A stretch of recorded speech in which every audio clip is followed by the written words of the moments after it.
Good to see you, sir. Glad to make it to see you've made it back home safely after a beautiful night in Kinnick Stadium. How you doing on this Saturday? Well, it's been a pretty productive evening, I'd say. Very productive evening. A 40-point win doesn't do anybody any disservice, I guess, except the Minutemen in this case. Don, are you offended by the fact that I didn't know what a Minuteman was heading into this game? No, I'm okay with that. Okay. I readily admitted that, and I know I saw some people in the chat like, "You don't know what a Minuteman is? Go back to history class." I'm like, well, I'm sorry. I was probably researching Iowa football's 2008 roster during that class. So anyways, I apologize in advance for that. But Don, Iowa wins this one 47-7 against UMass. This is a UMass team that, let's just establish this. This is not a good team, okay, relative to fellow FBS competition. I hate to – it looks like I just gave your puppy dog away. The way I said that in your expression, Don, I hate to break it to you. This is not a good football team, but you know that. All joking aside, this is a lower tier FBS team. It's a team that has not won more than 3 games since I think at least 2018. And new coaching staff. They were down some players, including their starting quarterback today. Iowa did what it was supposed to do. And we'll talk about the ins and outs, how we can read between the lines. But just your initial reaction fresh off this win. Well, I think going into the game, Corey, there's several goals that I think have to be met. Most obviously, win the game, of course, but more than that, win the game and gain some confidence with how we can play. Or to be more specific, gain confidence with how we can throw the ball. Yep. And I was really glad to see that we came out fine. As I recall, we had 120 yards passing at the end of one quarter. 40 yards rush, 160-yard offense in the first quarter. The other thing that plays me, you heard me say last week, if you don't have a good game plan, then you need to go back and look at film because everybody's got weaknesses and your job is to find them. And I was really addressing that more to the coaches, of course, than the players. But I was really pleased to see. I'll give you 3 examples in the first quarter. One of my favorite plays I saw all night long, we faked left, we rolled right, we pulled up, and we threw the ball back left to the faking back behind the line of scrimmage. And, of course, we had a bunch of linemen out in front of him. I think that play went for 35 yards, maybe. I was glad to see that, of course. Another simple play, we faked one way and simply threw the ball behind the line of scrimmage the other way. A misdirection swing route, you can call it. And we picked up good yardage there because we're simply sending them the wrong direction to begin with and then working the ball away from where we sent them. Just good, smart football. High percentage passes, balls thrown behind the line in general. With all the shorter passes, we did a decent job of throwing and catching those. So that was all good to see. I was also glad to see we had one penalty all night for 5 yards, and we didn't turn the ball over once. On the negative side of things, we didn't create any turnovers with our defense. They played all night long without a turnover as well. So that's disappointing. We need to get the ball out. The good news is we did a nice job of. They're not getting the ball out in general, Don. Like, this is game 3, and that's one thing. Evaluating the defense so far, they didn't do it last week against Iowa State. The only turnover they had last week was on that weird muffed punt, if you will. It wasn't a muffed punt. It was what do you call that? It touched an Iowa State player, or at least we think it did, and Iowa recovered. Calling it a break for Iowa. Yeah. If I was an Iowa State fan, I'd feel like they got it wrong. Yeah, exactly. So that's one thing Phil Parker's unit's got to improve upon, and they got 2 more games before the bye week to figure it out. I do think our tackling was pretty darn good. I saw very few missed tackles. I don't know how many explosives we gave up. Not very many, obviously. Well, I'll tell you real quick. I got the official box score up. I've not counted up UMass's explosive plays, but Iowa, Don, with 6 explosive plays. Of course, we don't consider when we talk about offense, we're not including special teams because we're talking about offense only. So 6 explosive plays, and Don, 5 of those 6 were through the air. So that's a welcome thing, right? Most of Iowa's explosive plays since Tim Lester took over have been on the ground, and They did just a good job of pushing the ball downfield, throwing and catching it too. and you heard our last caller, Alex, bring up making a concerted effort early to get that ball down the field to Sam Phillips, to Seth Anderson, to Jacob Gill. They came out and did that today. Now, I have questions about whether Iowa will be devoted and, whether Kirk will be okay doing that, comfortable doing that moving forward. But they had to do it today, given the first 2 weeks, specifically the lack of attempts last week against Iowa State. Some of that's, I get some of that is schematics and who Iowa State is, but you just felt like they had to come out swinging through the air. They did 2 early touchdown passes to Seth Anderson. Right. I'm looking now at UMass. They had one explosive play all night, 22-yard pass completion. That's it. Longest run was 9 yards. And let's brag on our pass rush, because the reason their rushing totals were so low, of course, we had a lot of stack yardage in there. True. Yeah, and some of that was created by blitzing early. We saw Jaden Harrell sack and some pressure. Phil usually is very deliberate with when he chooses to selective and deliberate when he chooses to blitz. But I was impressed with Jonah. I continue to be impressed with Jonah Pace. He's been a kind of a pleasant surprise. Of the 2 transfers, I expected Hawthorne to be more of a factor. Right now, Jonah Pace has clearly been the more productive guy in the interior, along with Aaron Graves. Herkett Llewellyn had an excellent game today. I remind you, just a week ago, one of my favorite plays in the game was Jonah Pace. He was in a pass rush mode. The ball was thrown. He immediately redirected and hustled in pursuit of the ball, tackled the guy short of the first down. It was a critical down, too. I think it was maybe 3rd and 3, and he tackled him for a gain of 1. Great hustle. Absolutely. And Don, let's just talk about our big play of the day so far. I guess before we start getting into the ins and outs of this one, our Big Grove big play of the day is Caden Weegen's 95-yard punt return in the 3rd quarter. And Don, let me just fill you in on this, because one thing you don't know about that play is prior to it, the Big Ten Network sideline reporter said that she talked to the UMass head coach at halftime. And one of her questions, it was a good question. I give her credit for good reporting there. One of her questions to the UMass head man was, how do you deal with Caden Weegen? And the commentators, including Mark Followill and Anthony Herron, said, laughed at this, because the response was from the head coach, we're just going to kick it out of bounds. And it wasn't the next punt that it was kicked to Caden Weegen, and perhaps it wasn't intentional.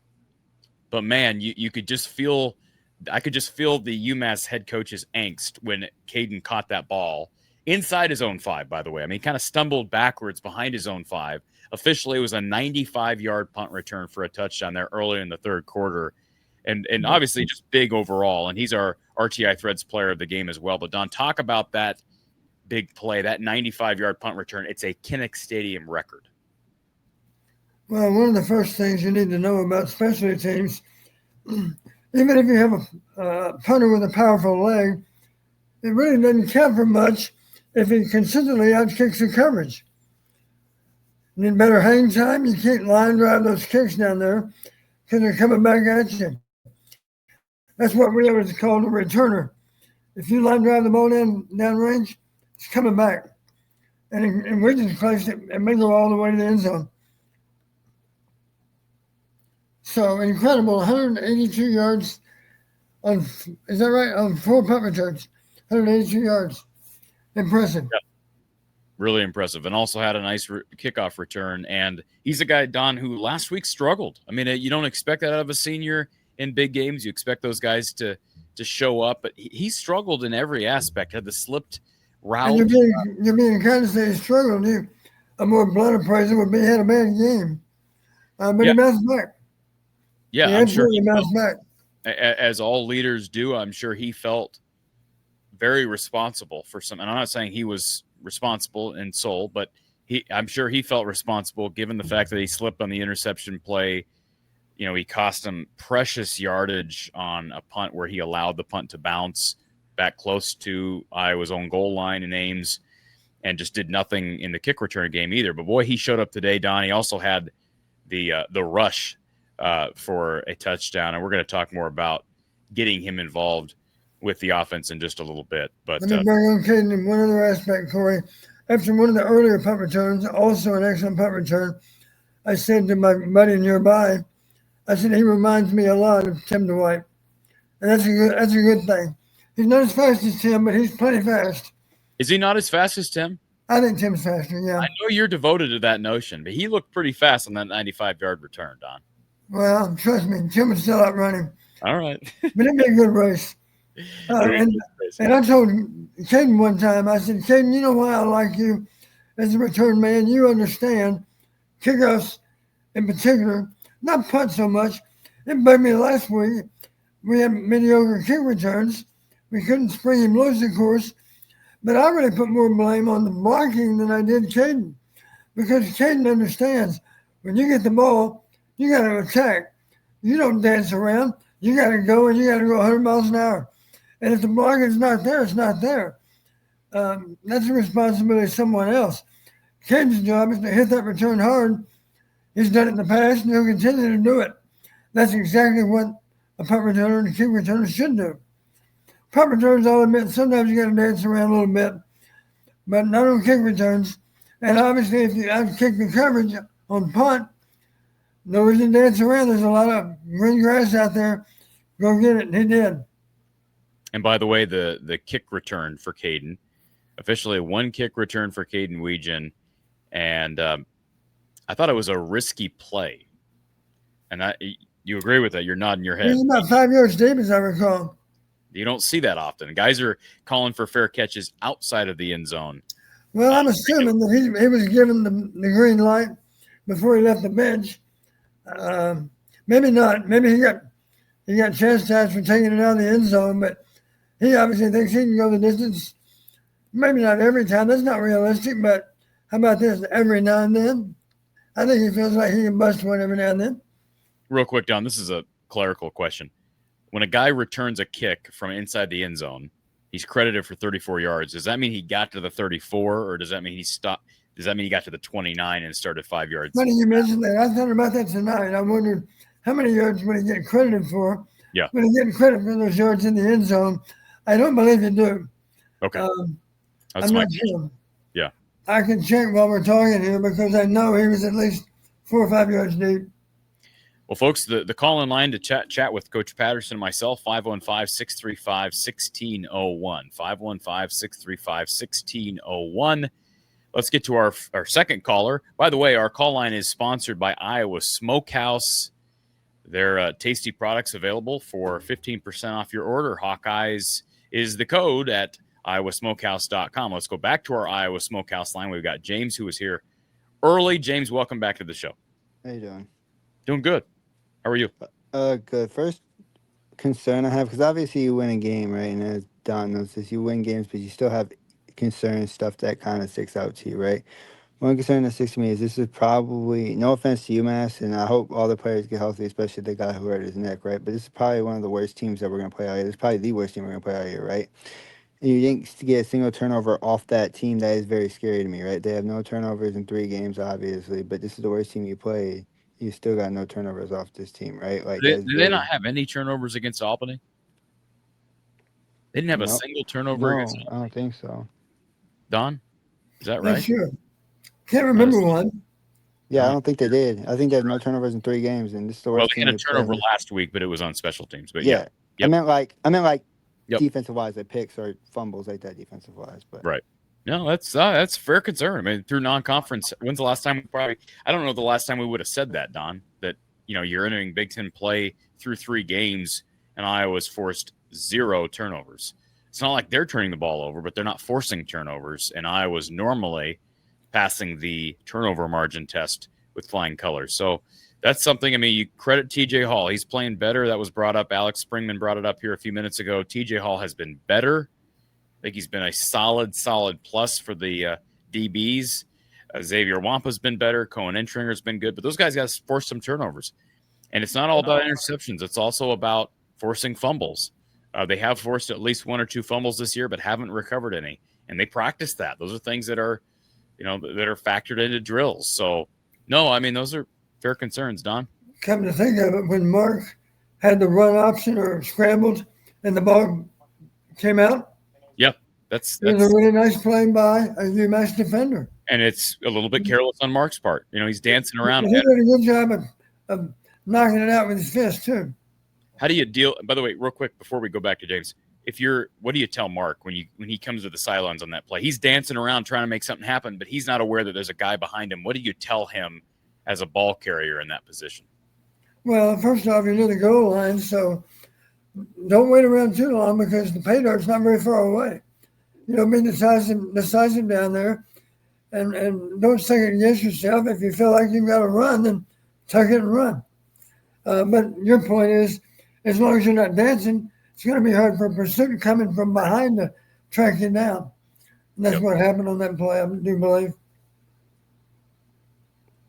I'm just happy we looked the way we looked against this team. I mean, we should have looked this way. I'm just happy that we looked the way we looked, and obviously throwing the ball right away was interesting to see, right? Just the way they 3 plays and a touchdown right away was good to see against a team like this where you should have done it. But all in all, I won't take up much of your time. I was going to say it's the way the game should have went. Obviously, we should have went this way. Obviously, special teams, you need to figure out what was going on with Drew. But I told my dad, like, if Drew's going to have a bad game, this is the game to have a bad game, right? Like, if you're not going to be on your A game against UMass as a team to not have your A game against, Drew who? right? Like, Drew who?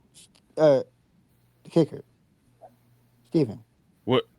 Okay, so he missed an extra point. And missed a kick. But I'm saying, like, if you're gonna have your off day, and the fact that like he hasn't missed any extra, he's missed 1 extra point in his career before this, right? Missed a field goal too, but it must have been barely wide. I thought it was barely good. wide. Barely wide. Yeah. His first 2 snaps on PATs were not good snaps. Even the second PAT that he made was a bad snap. They were both snap problems.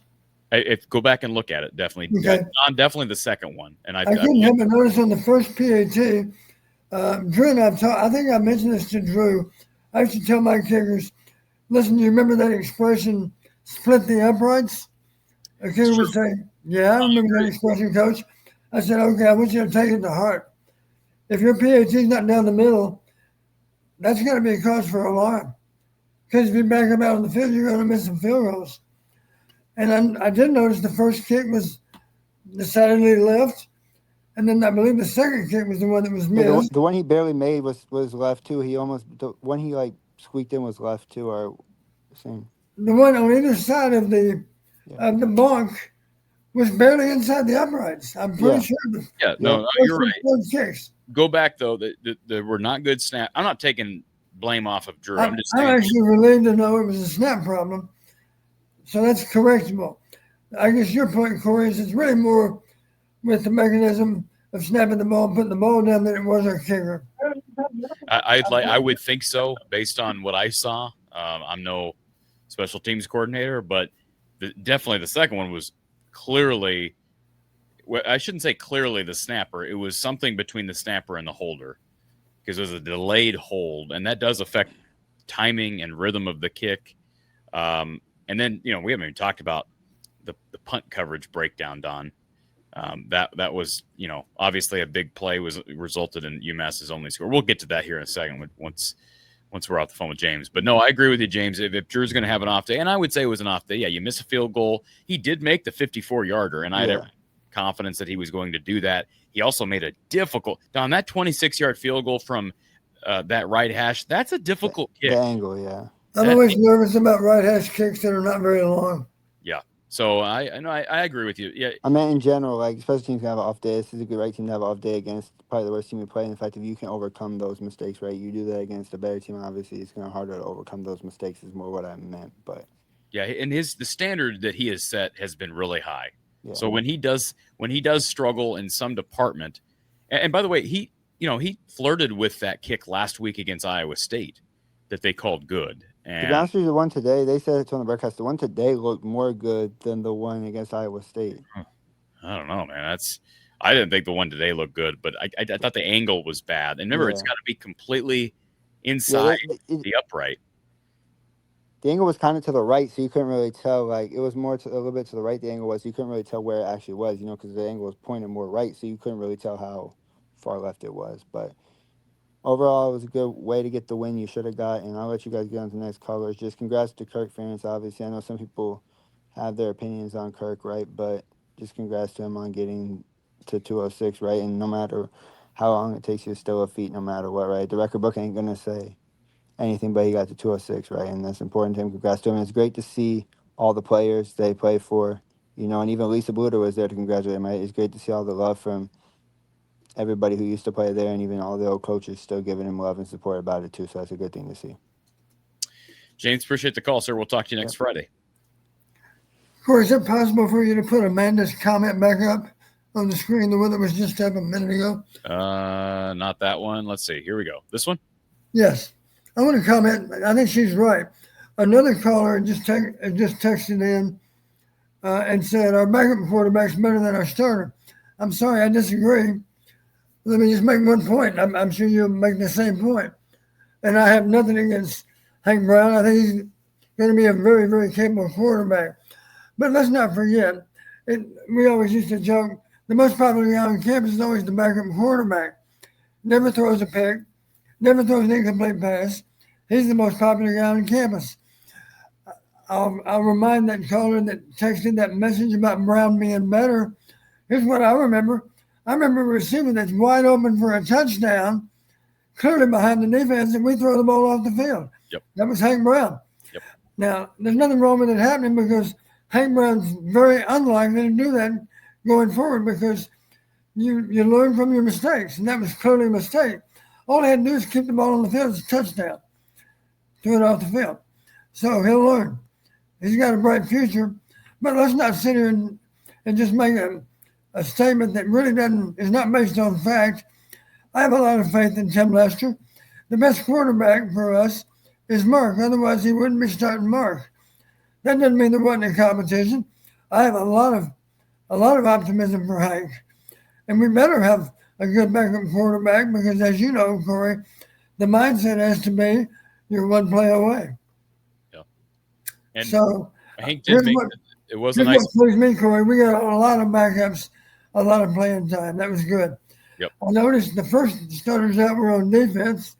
That was late in the third quarter, and then as the quarter ended, we got the backups in on offense, and they played all in the fourth quarter. And it was a nice throw by Hank for that touchdown to KJ. I mean, that was placed only where KJ, and it looks like an easy pass. It's not. And, it was right where it needed to be, only where KJ could nab that thing down. So I was impressed by Hank, but yeah, we got to take things with a grain of salt and understand time and situation and weigh things collectively. And it's unfortunate Mark had the interception last week because that's really been, and he really hasn't had that I can think of maybe one other near interception so far through 3 games. Right. Did UMass ever get their hands on one of his passes? Yeah, I don't believe they did. I don't think so. So, I mean, there's some reads that he would probably want back. He missed a couple of guys, had a couple of passes behind his intended receiver. He wasn't perfect today. Now, I said with our first caller, I said I actually don't think. I think he was good. He was not great. I think he was fine. I mean, there's still room for improvement. Absolutely, there's room for improvement. It's week 3. I don't think this is necessarily going to be, even though he's in his 5th year, I don't think it's going to necessarily be a situation where he all of a sudden just turns into this Heisman level quarterback. I think it's just going to be a steady progression through this year at Iowa and adjusting to, and I think he's fine right now, but I think he's still got, I think his ceiling is a lot higher than he's shown. That's good news. I mean, it's just not going to happen overnight. I'd be surprised if all of a sudden he's throwing for, 350 yards and, 80% through the air. I just don't, especially with the schedule, I don't see that happening. But yeah, definitely steps in the right direction. Don, how big was it to see Tim Lester call some shots there early just to get Mark confident with his footwork and with his arm, with some struggles here over the last couple of weeks? Yeah, and let's back up a little further to the start of the game. I was pleased to see us win the toss and take the ball. Because right there, that one act on the part of Kirk to decide to do that, that's his way of saying, I got confidence in you guys. Go on the field and put it in the end zone. And we did. Took us, I think, 1 minute and 56 seconds, as I recall. So we came out fine and didn't take long to get in the end zone. That's the way it needed to be. Real quick shout out to all of our premium subs who are in the live chat. Jack Veers, Amanda Wagner, thank you for being a premium member. James, who was just on the phone line with us. Thank you all. And if there's more, certainly comment in the live chat and would love to give you a shout out. We certainly appreciate that. And Screenwriting Scribe reminding everybody, folks, hit that like button. We're here late as we talk about Iowa UMass. I know it's a late night for some and maybe a smaller crowd than our typical night, which is understandable given the 40-point win and given the time of day. But if you're here, please help us out by hitting that like button. It costs nothing, and it certainly does help. Lemansky, thank you for the super chat. Lemansky, he says, on Kirk's historic night, we fans the building blocks cemented by Coach Don and others. Don, can't thank you enough. That's a gracious comment from Lemansky. So thank you for that, Lemansky. Don, I know you echo the same. Absolutely. Thank you. And now let's just talk real briefly about Kirk and the record. 206 becomes the all-time Big Ten head coaching wins leader. And yes, they play more games now than they used to, right? You go years back. But it's certainly a testament to Kirk's longevity and the success he's had with this program. And they showed the Hayden Fry statue today during the Big Ten broadcast. You'll see that, Don, as you watch the game back. But just, how do you sum up this moment for Kirk? And certainly he'll go down in the record books. And, I know people are going to, poke fun at it happen against UMass, but this is a record that's been in the making for, 25 plus years. And, what a career it's been for Kirk, and it's not over. Well, Kirk's an old friend. We were talking about this back in the 80s. That's been a while. And the thing I appreciate, there's a lot of things I appreciate about Kirk. Maybe the best compliment I could pay him, if I had a son, I would be thrilled if he made a decision to play for Kirk. Because Kirk knows how to treat young men. He's a great role model for all of our players.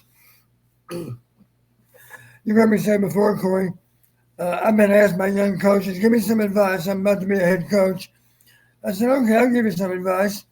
I promise this, you're not going to be successful unless you have two things in your favor. You have to be liked by your players, and you have to be respected by your players. And one out of two is going to get you fired. So you have to be liked and respected. And I'm confident in saying Kirk is liked and respected by his players. Why is he liked and respected by his players? I'm sorry? Why is he liked and respected by his players, and why would you be so comfortable with your son playing for Kirk? Because he's gonna hold him to a high standard. He's going to expect them to conduct themselves right at all times, on and off the game field and the practice field. He's going to challenge them to be as good as they can be, and he's going to prepare them well for life after football, because life is not a walk in the park. Life's difficult, life's challenging, and he's going to challenge the players as they deserve to be challenged, and they're not going to want to disappoint him, because they do believe in him and care about him. And he knows, they know that he cares about them.